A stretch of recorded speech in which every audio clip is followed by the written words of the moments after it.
Hello dear students, we are going to learn a new topic. Our topic of discussion is inducible operon. What is inducible operon? An example of inducible operon, that is lac operon. We are going to learn about this lac operon, how regulation of gene expression take place in inducible operon. We are going to learn about this. This is going to be a very important topic. Question has come from this topic many times. Therefore, I will explain how question were asked in the exam from this topic. Therefore watch the video till the end. Hello प्यारे बच्चों, इस video में discuss करने वाले एक नया topic. हमारा topic और डिस्कशन होगा inducible operon.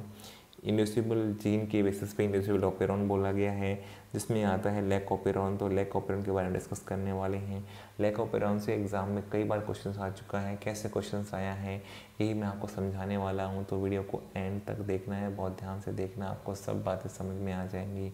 My name is Deepak Lathra. I am going to explain all this in video. Now let's start the video.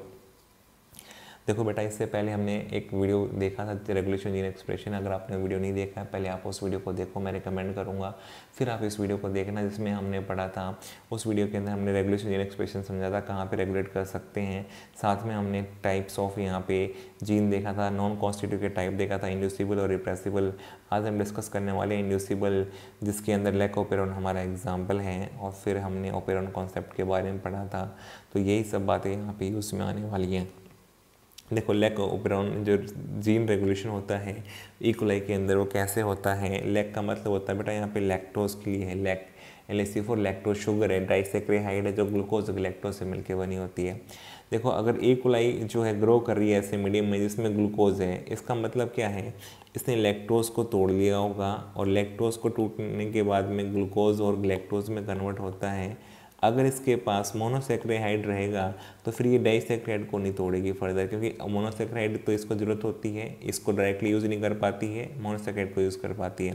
तो अगर इसके पास ग्लूकोज है तो इसको फिर जो है लैक ऑपेरॉन को एक्टिव करने की ज़रूरत नहीं है. तब तक क्या रहेगा इसके पास, अगर ग्लूकोज बहुत ज़्यादा हो तो ये इनएक्टिव मिलेगा लैक ऑपेरॉन. ये जीन रेगुलेशन जो है यहाँ पे एक्सप्रेशन जो है नहीं हो रहा होगा, इसको इंड्यूस करने की ज़रूरत नहीं है. लेकिन इसके पास ग्लूकोज है इनिशियली, फिर लैक्टोज है इसके पास में, ये ग्लूकोज ख़त्म हो जाएगा तो तब तक ग्लूकोज रहेगा, तब तक तो इनएक्टिव रहेगा, लैक ऑपेरॉन एक्सप्रेस नहीं करेगा ये. जब ये लैक्टोज को यूज़ करना शुरू करेगा तब इसका लैक ऑपेरॉन क्या हो जाएगा, एक्टिव हो जाएगा बेटा. जीन एक्सप्रेशन क्या हो जाएगा, एक्टिव हो जाएगा कम्प्लीटली. तो यहाँ पे इंड्यूस हो जाएगा जो है लैक ऑपेरॉन. फिर अगर इसके पास सारा ख़त्म हो गया ग्लूकोज, सिर्फ लैक्टोज बचा है, तो इसका लैक ऑपेरॉन क्या मिलेगा आपको, एक्टिव मिलेगा. लैक ऑपेरॉन क्या हो जाएगा इसका, कम्प्लीटली एक्टिव. और फिर हो सकता है वापस से कंडीशन ये आ जाए, फिर से लैक्टोज बहुत सारा हो, फिर टूटे, फिर ये आ जाए, फिर ये कंडीशन आए, फिर ये इस प्रकार से यहाँ पे रेगुलेशन चलता रहता है, इस प्रकार से रेगुलेट होता रहता है. तो हम दोनों कंडीशन में देखने वाले हैं, जब ग्लूकोज के प्रेजेंस है लेकिन लैक्टोज नहीं है और सिर्फ लैक्टोज है तब बहुत ज़्यादा, तब हम देखने वाले हैं. तो यहाँ पे हम समझेंगे कंडीशन से. पहली कंडीशन है when lactose is absent in medium, जब लैक्टोज नहीं है मतलब ग्लूकोज बहुत हाई होगा, उस समय क्या हो रहा होगा, in absence of inducer. Lactose ही हमारा इंड्यूसर होता है, तो इंड्यूसर नहीं है यहाँ पे, उस समय देखो क्या हो रहा होगा. पहले मैं आपको समझा ही चुका हूँ ऑपेरॉन क्या होता है, ऑपेरॉन में क्या क्या पार्ट होते हैं आपको पता है. ऑपेरॉन में स्ट्रक्चरल जीन होती है, ऑपरेटर जीन होती है, प्रमोटर जीन होती है, रेगुलेटर जीन होती है.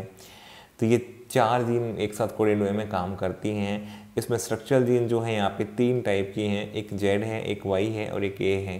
तो 3 स्ट्रक्चरल जीन होती है लैक ऑपेरॉन के अंदर. पहले में लैक ऑपेरॉन को समझ लेना है, जिसमें साथ में स्ट्रक्चरल जीन की अपस्ट्रीम में ऑपरेटर है, इसके अपस्ट्रीम में प्रमोटर है, इसके अपस्ट्रीम में रेगुलेटर है.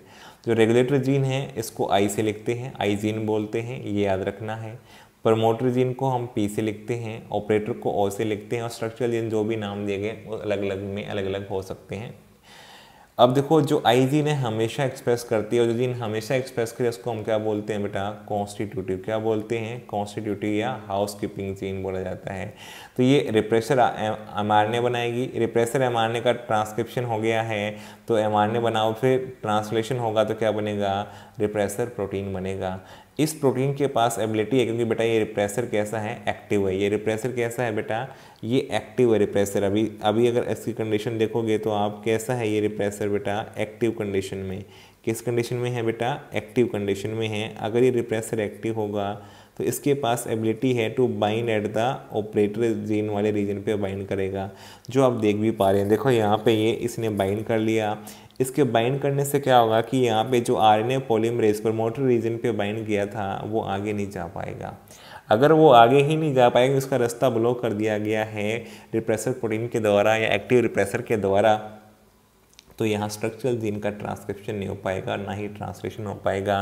तो जीन एक्सप्रेशन यहाँ पे रुक जाएगा, स्ट्रक्चरल जीन का जो है एक्सप्रेशन नहीं होगा बेटा। तो किसने रेगुलेट किया? रेगुलेटरी जीन ने किया। रेगुलेटरी जीन ने रिप्रेसर आरएनए बना के ये रिप्रेस करना चाह रही है इसको। ये यहाँ पे प्रोटीन जो बना है रिप्रेसर प्रोटीन, ये एक्टिव फॉर्म में ऑपरेटरी रीजन पे बाइंड कर सकता है और ये आरएनए पॉलीमरेज को आगे जाने से रोक देगा, जो कि प्रमोटर रीजन पे बाइंड किया था।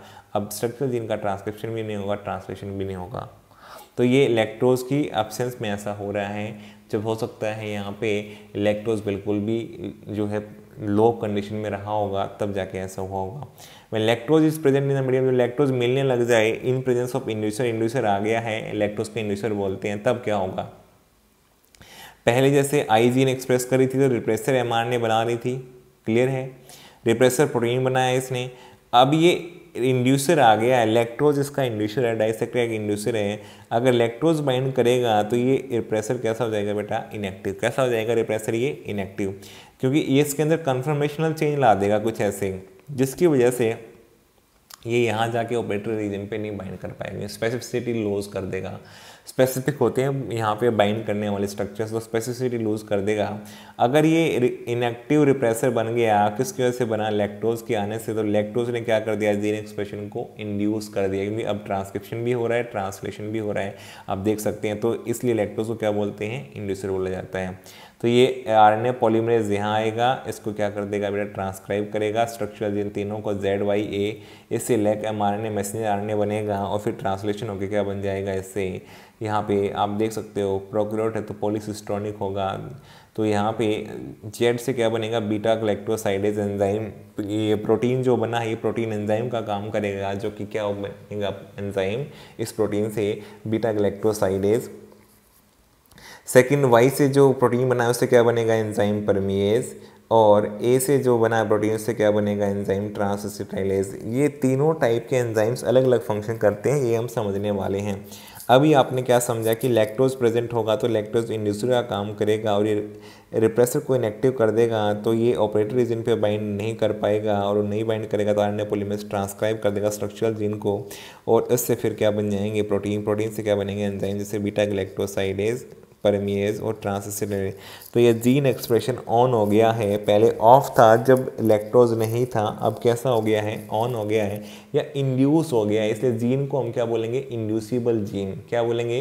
Inducible gene. ऑपेरॉन को हम क्या बोलेंगे? Inducible operon. और इसका एग्जाम्पल क्या है? Lack operon. और इंड्यूसर क्या है हमारा यहाँ पे बेटा? लैक्टोज हमारा इंड्यूसर, जो जीन एक्सप्रेशन को यहाँ पे इंड्यूस करने का काम करता है। तो स्विच ऑफ से स्विच ऑन कंडीशन में आ गया है अपना ऑपेरॉन, से क्या बोलेंगे? Inducible operon. अब देखो एंजाइम बीटा ग्लाइकोसाइडेज जो है ये क्या करता है? ये लैक्टोज जो कि डाइसैक्राइड को हम बीटा ग्लाइकोसाइड बोलते हैं, ये इसको ग्लूकोज और ग्लैक्टोज मोनोसैक्राइड में तोड़ देगा, क्योंकि डायरेक्टली डाइसैक्राइड को यूज़ नहीं कर पाती हैं सेल, ग्लूकोज और ग्लैक्टोज के मोनोसैक्राइड्स को आराम से यूज़ कर लेती हैं सेल्स, इसलिए इसका काम, इसकी ज़रूरत ज़्यादा है। लैक्टोज को तोड़ने के लिए बीटा ग्लाइकोसाइडेज एंजाइम बनेगा जीन एक्सप्रेशन होने से, तो लैक्टोज टूटता रहेगा और सेल्स को ग्लूकोज और ग्लैक्टोज मिलते रहेंगे और वो एनर्जी ड्राइव करती रहेंगे इन मोनोसैक्राइड से। एंजाइम परमिएज भी बनेगा। परमिएज क्या है? परमेबिलिटी को इंक्रीज करता है ई कोलाई की मेम्ब्रेन की टू लैक्टोज अपटेक या बीटा ग्लाइकोसाइड को। बीटा ग्लाइकोसाइड तो शुगर है बेटा, साइड एज पीछे आ गया ना सफिक्स, ये एंजाइम है। एज क्या बताता है? एंजाइम को। सिर्फ बीटा ग्लाइकोसाइड क्या बताता है? शुगर को, ठीक है। तो एज पीछे लिखा तो वो क्या है? एंजाइम। आप देख सकते हो सब में सफिक्स एज है, ये सब एंजाइम है। परमिएज क्या करेगा? परमेबिलिटी को बढ़ाएगा ई कोलाई का, ताकि मीडियम में लैक्टोज होगा तो उसको अंदर ले जाएंगे। अंदर ले जाएंगे तो कौन सा एंजाइम काम कर पाएगा? Beta glycosidase. इसके अलावा देखो एंजाइम कौन सा है? ट्रांसएसिटाइलेज। ये क्या कर सकता है? ट्रांसफर कर सकता है acetyl group to beta glycoside. क्या कर सकता है? लैक्टोज को।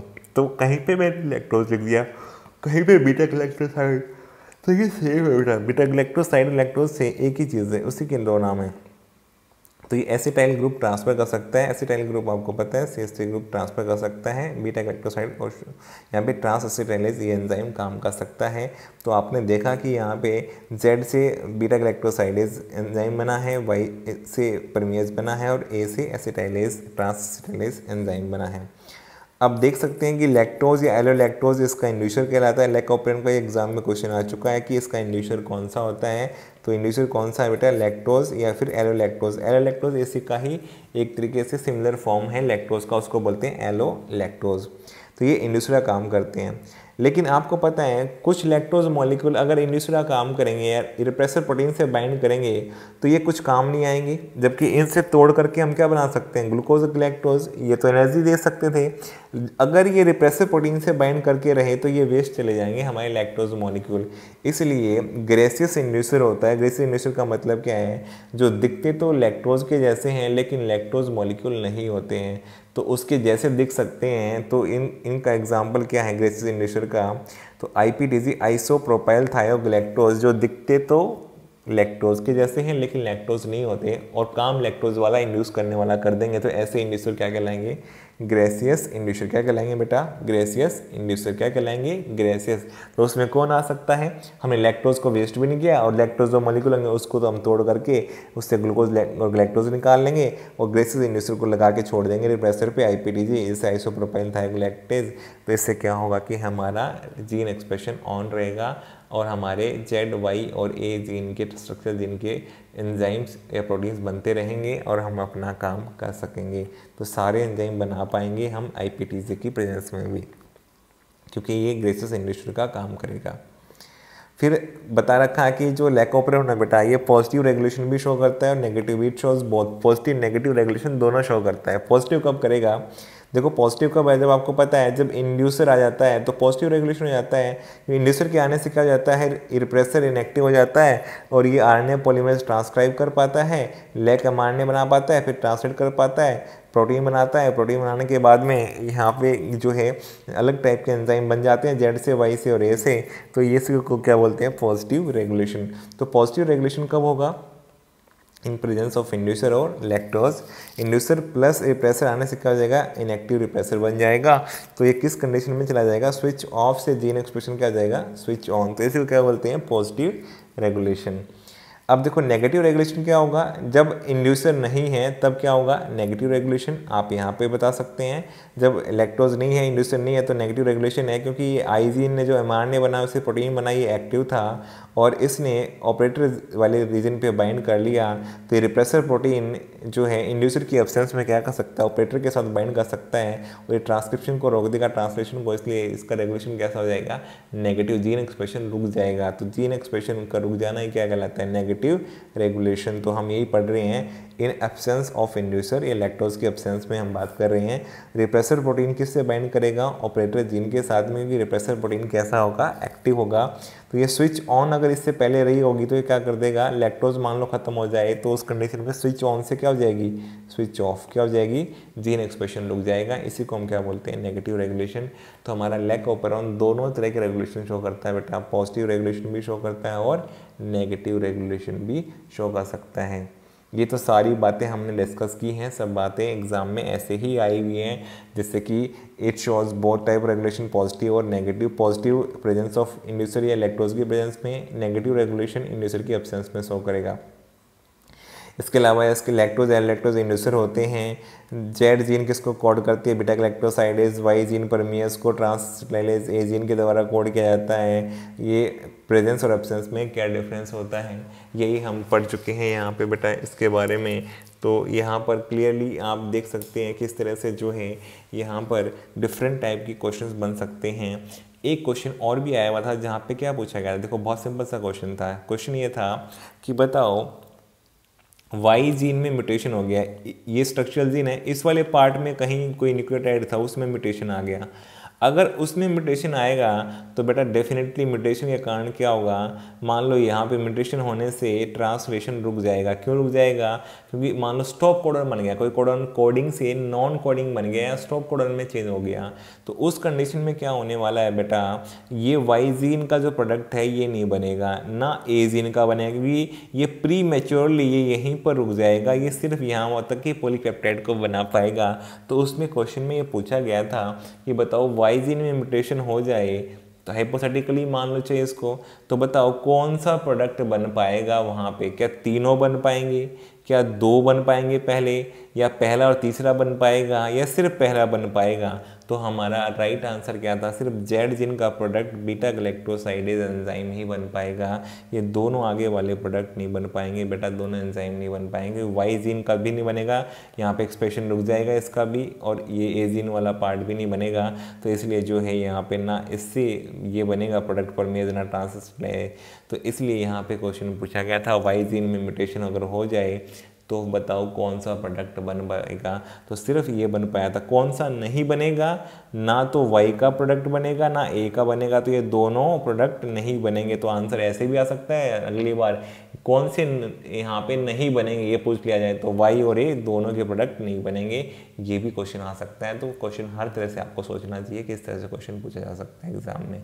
और अगर मान लो जेड में ही म्यूटेशन हो जाए तो फिर एक भी नहीं बनेगा, फिर कोई भी नहीं बनेगा, फिर कोई फायदा नहीं है जीन एक्सप्रेशन करने में। तो मुझे उम्मीद है जितनी बातें हमने डिस्कस की हैं सब बातें आपको समझ में आ गई होंगी।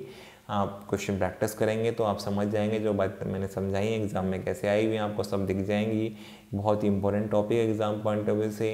तो आई होप आपको सब बातें समझ में आई। वीडियो आपको पसंद आया तो वीडियो को लाइक करो, कमेंट करो, चैनल पे नए हो चैनल को सब्सक्राइब करो, अपने फ्रेंड के साथ शेयर करो। Thank you for watching the video.